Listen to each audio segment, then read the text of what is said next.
Sesudah kalian berdiskusi mencari tentang tokoh-tokoh pendidikan di masa Orde Islam, tokoh-tokoh kedokteran di masa Orde Islam, tokoh-tokoh perekonomian di masa Islam, dan tempat-tempat bersejarah di masa Orde Islam. Nah, setelah itu kita lanjutkan mempresentasikan masing-masing dari kelompok kalian. Dimulai dari kelompok satu dulu untuk mempresentasikan hasil diskusinya, yaitu tentang tokoh-tokoh pendidikan di masa Orde Islam. Silakan untuk kelompok satu dipresentasikan. Duduknya.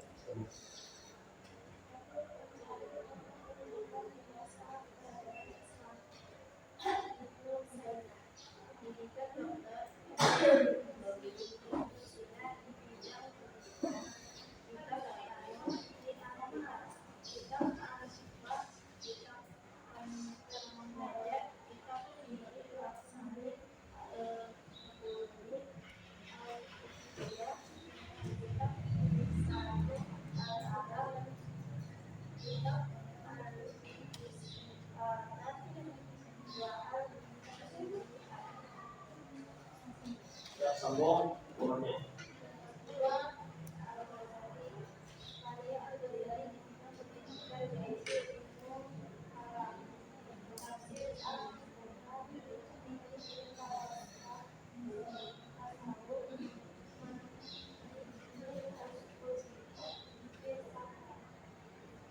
Sambung selanjutnya.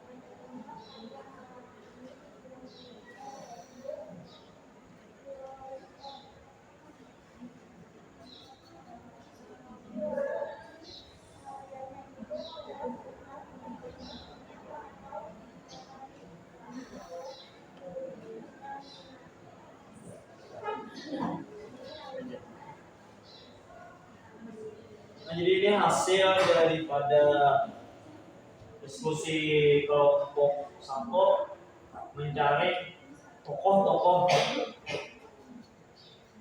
pendidikan di masa Orde Islam, di antaranya Ibnu Sina, terus Al-Ghazali.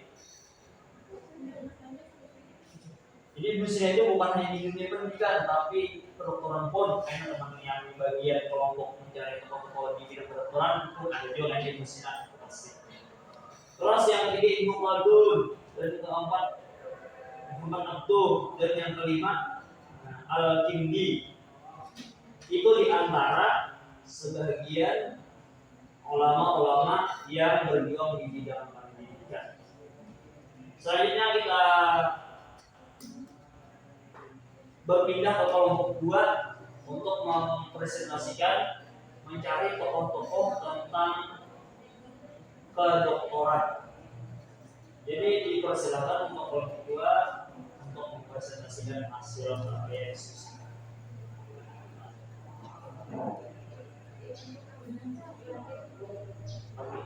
Mulai dari perkenalkan ini.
Nah, tadi hasil daripada presentasi kelompok 2 tentang ilmuwan kedokteran di masa peradaban Islam.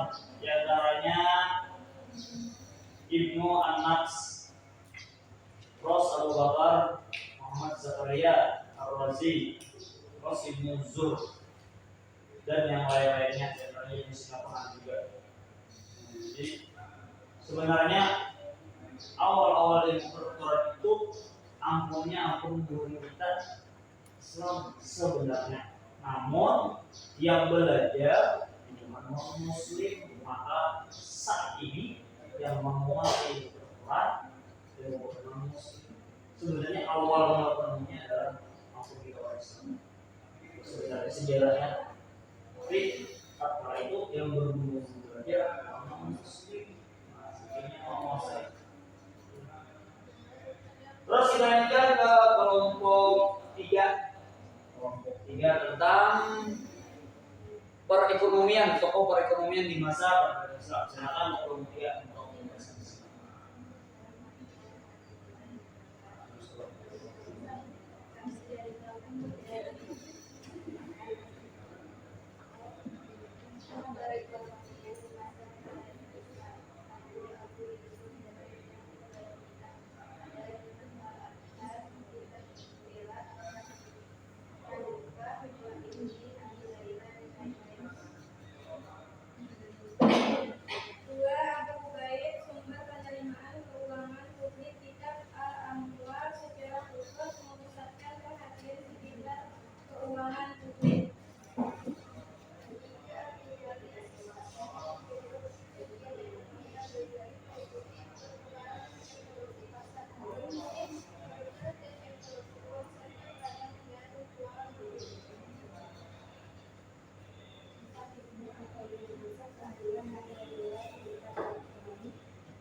Nah, itu tadi presentasi dari kelompok 3 tentang tokoh-tokoh perekonomian di masa peradaban Islam. Jadi buku Islam itu sebenarnya sugi di masa itu. Harusnya sampai sekarang itu tidak harusnya sugi juga. Jadi bukan orang kafir yang sugi. Awal mulai yang sugi itu kayak itu dari pencetusnya bukan kita tokoh-tokoh Islam. Di antaranya di sini Abu Ubaid, Abu Yusuf, Ibnu Al-Qayyum, Al-Ghazali juga masuk Ibnu Taimiyah dan yang lainnya. Seterusnya kita lanjutkan ke kelompok 4 untuk mempresentasikan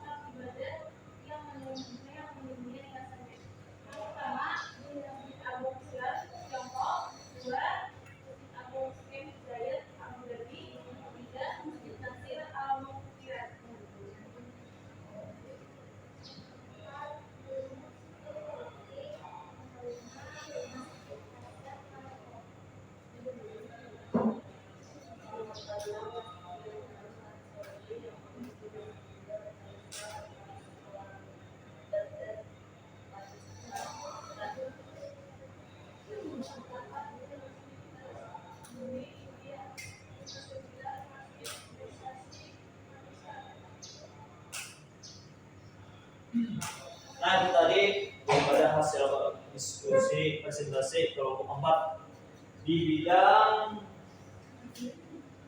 peribadatan atau tempat ibadah di masa peradaban Islam, di antaranya Masjid Agung,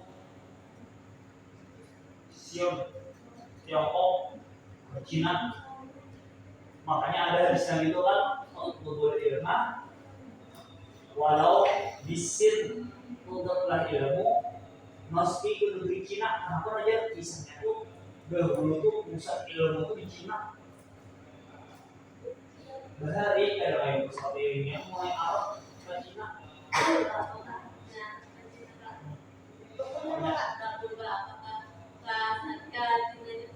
Biasanya pakai binatang ternak, baik unta atau kuda, masa itu ada yang pesawat itu belum. Nah, artinya kan apa? Memerlukan beberapa bulan untuk sampai Cina. Makanya dia tadi waktu berlima orang set untuk ilmu walau bukan dari Cina, artinya jauh tapi untuk ilmu. Makanya ada Agung Sion bersejarah. Terus yang kedua Masjid Agung Mesir Zayed di Abu Dhabi. Terus yang ketiga Masjid Nasir Al-Mulk di Iran. Yang keempat Blue Mosque di Turki. Yang kelima Masjid Hasan di Maroko. Yang keenam Masjidil Haram Arab Saudi di Mesir. Terus yang ketujuh Masjidil Faisal Islam Palestina. Yang kedelapan Masjid Tajpul di India. Yang kesembilan Masjid Bagsasi Pakistan. Itu di antara banyak lagi yang bersejarah, yaitu Masjid Nabawi di Madinah, di antaranya Masjid Al-Aqsa di Palestina, dan banyak lagi yang bersejarah. Itu di antaranya. Nah itu saja mungkin pembelajaran kita hari ini. Terima kasih atas hasil diskusi dan presentasinya. Kita akhiri pembelajaran hari ini dengan mengucap alhamdulillahirabbil alamin. Saya mohon maaf bila ada kekurangan. Assalamualaikum warahmatullahi wabarakatuh. Waalaikumsalam warahmatullahi wabarakatuh.